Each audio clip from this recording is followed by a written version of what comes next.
दोस्तों all exam guide गुरु के YouTube channel पर मैं सुजीत पांडे आप सभी का बहुत बहुत स्वागत करता हूं। दोस्तों इसके पहले के 100 क्वेश्चन हम पढ़ चुके हैं, उसका वीडियो आपको लास्ट में स्क्रीन पर मिल जाएगा। स्टार्ट करते हैं इस वीडियो को। बहुत ही शानदार क्वेश्चन है एग्जाम की दृष्टि से। यदि पास करना है एग्जाम तो इस वीडियो के पूरे क्वेश्चन आपसे बनने चाहिए, कहीं ना कहीं आपको मिल जाएंगे। स्टार्ट करते हैं पहला क्वेश्चन। कोशिका में पाए जाने वाला आनुवांशिक पदार्थ कौन सा है? तो कोशिका में पाए जाने वाला आनुवांशिक पदार्थ डीएनए, ऑप्शन नंबर सी यहां पर सही आंसर हो जाएगा। अगले प्रश्न पर बढ़ते हैं। डीएनए का डबल हेलिक्स मॉडल किसने दिया है? तो डीएनए का डबल हेलिक्स मॉडल वॉटसन और क्रीक द्वारा दिया गया है, option number C Watson Crick सही आंसर है। अगले प्रश्न पर बढ़ते हैं। माता पिता के गुण उनकी संतानों में किसके द्वारा हस्तांतरित होते हैं? तो माता पिता के गुण, ऑप्शन नंबर बी गुण सूत्र द्वारा बच्चों में जाते हैं, ऑप्शन नंबर बी यहां पर सही आंसर हो जाएगा। अगला क्वेश्चन देखिए, इसमें पूछा गया आपसे किस कारण एक माता पिता की सभी संतानें एक समान नहीं होती, ऐसा क्या कारण है?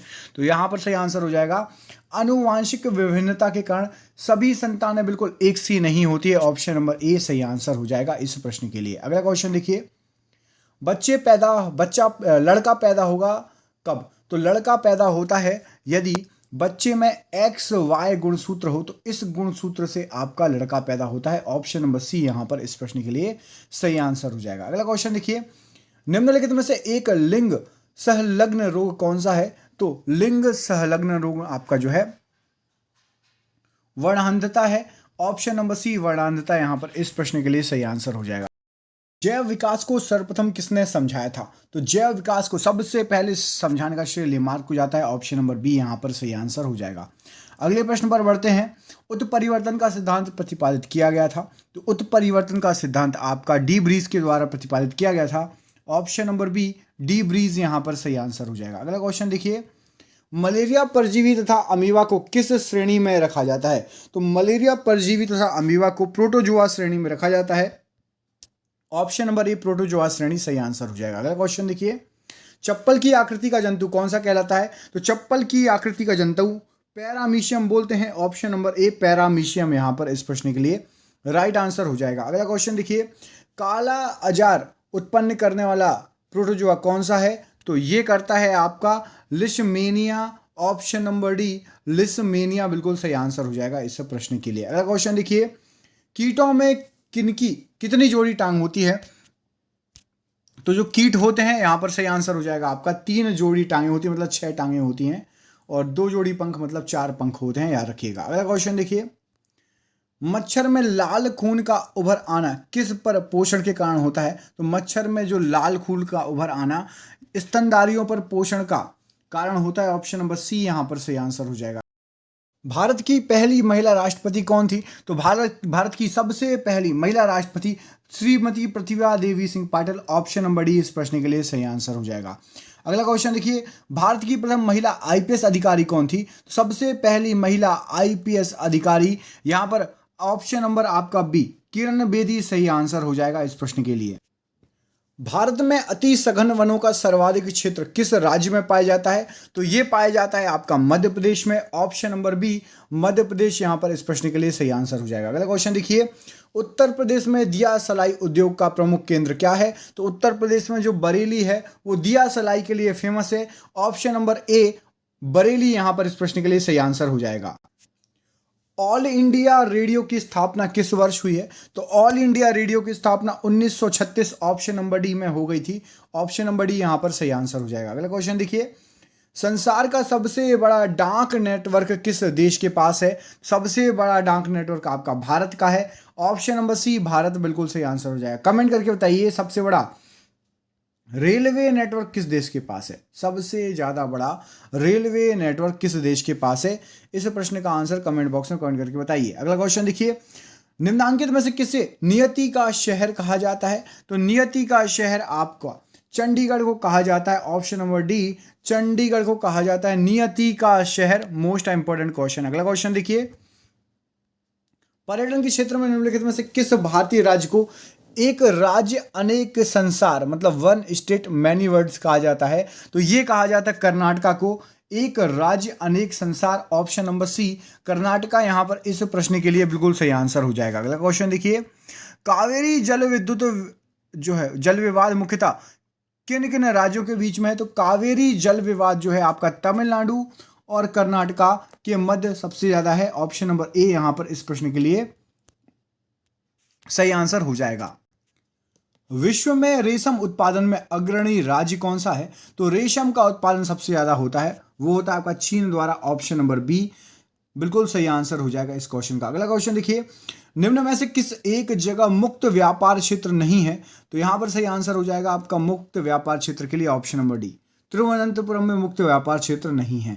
अगला क्वेश्चन देखिए, ये रहा आपकी स्क्रीन पर, भारत में हीरे की खानें कहां पर स्थित हैं? तो भारत में सबसे ज्यादा जो हीरे की खानें मध्य प्रदेश में स्थित है। Option number B, Madhya Pradesh का पन्ना जिला और छतरपुर में एक नया बक्सवाहा करके एरिया है जहां पर हीरा मिलना प्रारंभ हुआ है, हीरे की खुदाई होती है, हीरा प्राप्त होता है।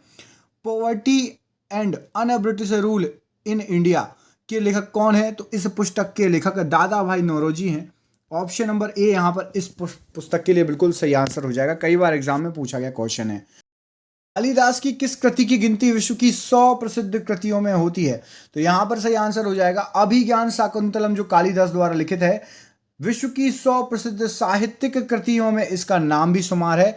मोस्ट इंपोर्टेंट क्वेश्चन है ये एग्जाम की दृष्टि से। अगला क्वेश्चन देखिए, वर्ष 1857 के विद्रोह के निम्न नेताओं में से किसने सबसे पहले अपना बलिदान दिया था? तो यहां पर जो ऑप्शंस दिए गए, सबसे पहले Mangal Pandey ji, option number D यहां पर बिल्कुल सही आंसर हो जाएगा। अगला प्रश्न देखिए, ये रहा आपकी स्क्रीन पर, भक्ति आंदोलन के प्रारंभिक प्रतिपादक किसको कहा जाता है? तो सबसे पहले प्रारंभिक प्रतिपादक जो हैं Ramanujacharya ji, option number A, ये भक्ति आंदोलन से जुड़े हुए हैं, प्रारंभिक प्रतिपादक कहा जाता है। अगला प्रश्न देखिए, भारत में इस्पात का उत्पादन सर्वप्रथम कब आरंभ हो गया था? तो इस्पात का उत्पादन 1916 ईस्वी में आरंभ हो गया था। ऑप्शन नंबर बी 1916 ईस्वी इस प्रश्न के लिए सही आंसर हो जाएगा। मानव हृदय में कितने कक्ष होते हैं या चैम्बर्स होते हैं? तो मानव हृदय में 4 चैम्बर या 4 कक्ष होते हैं। Option number C, option number D यहां पर अफीम के लिए बिल्कुल सही आंसर हो जाएगा। अगला क्वेश्चन देखिए, पपीते का पीला रंग किसकी मौजूदगी के कारण होता है? तो पपीता जो है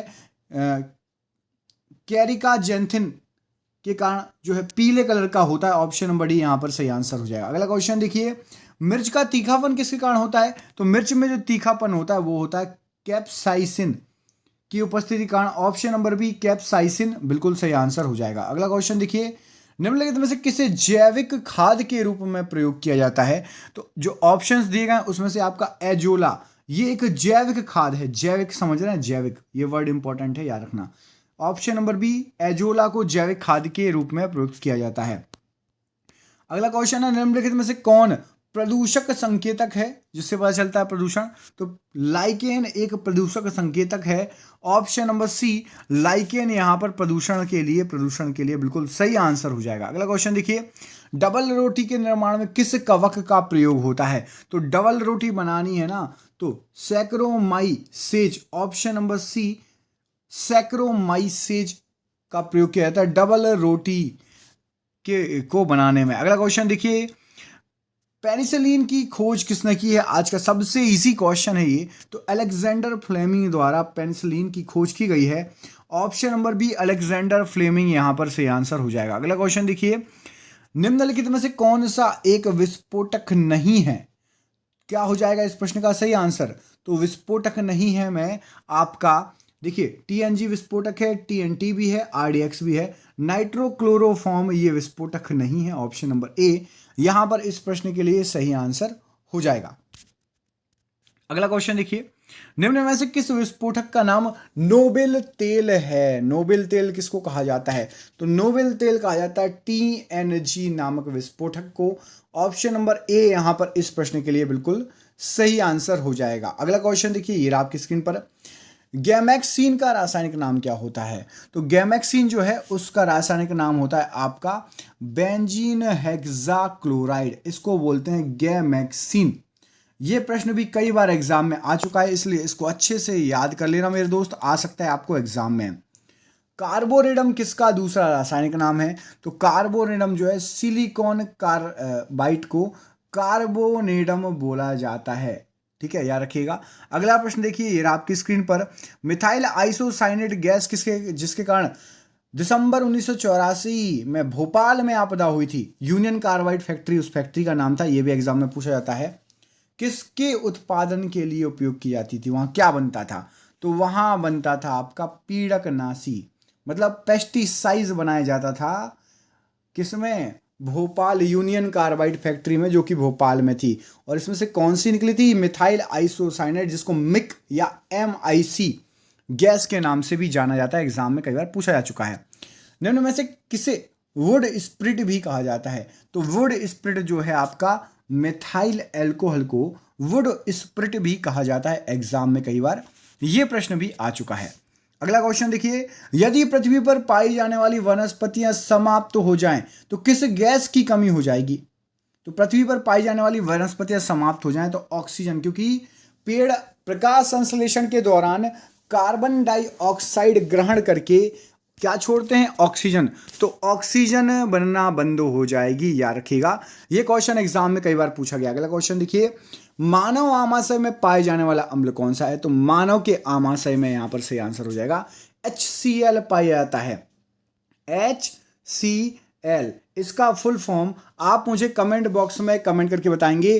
कई बार एग्जाम में पूछा जा चुका है। अगला क्वेश्चन देखिए, इसमें पूछा गया है रसायनों का राजा किसे कहा जाता है? तो भाई राजा तो राजा होता है, और राजा है आपका सल्फ्यूरिक अम्ल। ऑप्शन नंबर ए, सल्फ्यूरिक अम्ल रसायनों का राजा के नाम से जाना जाता है। ये रहा आपका अगला क्वेश्चन। बैटरी में निम्नलिखित में से किस एक एसिड का प्रयोग किया जाता है? तो बैटरी में आपका सल्फ्यूरिक अम्ल का प्रयोग बढ़ चढ़ के किया जाता है। ऑप्शन नंबर बी, सल्फ्यूरिक अम्ल बिल्कुल सही आंसर हो जाएगा बैटरी के लिए स्पेशली। अगला क्वेश्चन देखिए, निम्न में से कौन अर्धचालक है? सेमीकंडक्टर की बात हो रही है। तो यहां पर जो ऑप्शन दिए, प्लास्टिक नहीं है, एल्यूमिनियम भी नहीं है, लकड़ी भी नहीं है। जर्मेनियम एक अर्धचालक के रूप में यूज होता है। जर्मेनियम एक अर्धचालक है, याद रखिएगा। अगला क्वेश्चन देखिए, निम्नलिखित में से किसने भारी जल की खोज की थी? D2O, जिसको आप ड्यूटीरियम ऑक्साइड बोलते हैं। तो भारी जल का खोज करता है आपका जो है हेराल्ड यूरे। ऑप्शन नंबर बी, यूरे ने भारी जल की खोज की थी। यह एग्जाम में कई बार पूछा जा चुका है। एग्जाम में याद रखिएगा। निम्नलिखित में से कौन वायु प्रदूषक नहीं है, जो कि वायु को प्रदूषण नहीं करता? तो ये क्वेश्चन मैं आपको करा चुका हूं। तो SO2 करता है, CO भी करता है, CO2 भी करता है, DDT नहीं करता। मैंने आपसे इसका फुल फॉर्म भी एक वीडियो में पूछा था। आप मुझे कमेंट करके दोबारा DDT का फुल फॉर्म बताइए, और DDT किस चीज के लिए यूज होता है, क्या है DDT, ये भी पूछा था। तो जरूर कमेंट करके बताना, हम आपका वेट करेंगे इस क्वेश्चन के आंसर के लिए। अगला प्रश्न है आपसे, प्रथम जीव की उत्पत्ति कहां पर हुई थी? तो सबसे पहला जो जीव आए थे पृथ्वी पर, जल में, हवा में, या किसी अन्य ग्रह पर? तो सही आंसर है आपका जल में सबसे पहले जीवों की उत्पत्ति हुई थी। ऑप्शन नंबर सी, जल यहां पर इस प्रश्न के लिए बिल्कुल राइट आंसर होने वाला है और हो जाएगा सही आंसर। जीव की उत्पत्ति जीव से होती है, इस कथन का सत्यापन किसने किया था? जीव की उत्पत्ति जीव से होती है, ये ओपेरिन द्वारा इस कथन का सत्यापन किया गया। ऑप्शन नंबर डी यहां पर बिल्कुल सही आंसर हो जाएगा, ओपेरिन। अगले प्रश्न में आपसे पूछा गया है, पौधे के किस भाग से कॉफी प्राप्त होती है? तो पौधे के कॉफी बनते हैं बीजों से। जो बीज होता है ना, उसको रोस्ट करके फिर पीस के कॉफी बनाई जाती है। Option number B, filtered coffee भी आती है, अनफिल्टर्ड कॉफी भी आती है, अलग अलग टाइप की कॉफी आती है। बीजों से कॉफी बनती है, याद रखिएगा। अगला क्वेश्चन देखिए, निकोटीन पाया जाता है किस चीज में? तो निकोटीन आपका तंबाकुओं की पत्ती में निकोटीन पाया जाता है। जो तंबाकू खाते हो उसमें पाया जाता है निकोटीन। और ये रहा आज का आपका आखिरी क्वेश्चन, सरप्राइज क्वेश्चन। इसका आंसर कमेंट बॉक्स में कमेंट करके बताइए। कीट भक्षी पौधा इनमें से कौन सा है? जो ऑप्शन दिए हैं जो कीड़ों को खाता है। बिल्कुल इजी क्वेश्चन हो गया, इजी आंसर भी हो जाएगा इसका। देखते हैं आप लोगों में से कितने लोग इस प्रश्न का सही आंसर दे पाते हैं। कीट भक्षी पौधा इनमें से कौन सा होगा? कमेंट बॉक्स में अपना आंसर बताइए। कौन कौन पहली बार आया है प्लीज़ कमेंट करके बताइएगा। जो पहली बार आए हैं वो #1 लिख दीजिएगा। जिसने आज तक हमारे चैनल पर कभी विजिट नहीं किया, पहली बार आए हैं, #1 लिख दीजिए। ऐसे ही आगे क्वेश्चन मिलते रहेंगे। चैनल को सब्सक्राइब कर लेना। साथ ही साथ इसका जो पुराना वाला पार्ट है आपको यहाँ पर अभी स्क्रीन पर आएगा, उसको ज़रूर देख लेना। उसमें भी बहुत शानदार क्वेश्चन है, 100 क्वेश्चन एक से बढ़कर एक है, यहाँ पर आ जाएगा, देख ले जरूर लेना। मिलते हैं अगली वीडियो में, तब तक के लिए अपना ख्याल रखिए। आप सभी का बहुत बहुत धन्यवाद। आपका दिन शुभ हो। बहुत बहुत धन्यवाद दोस्तों।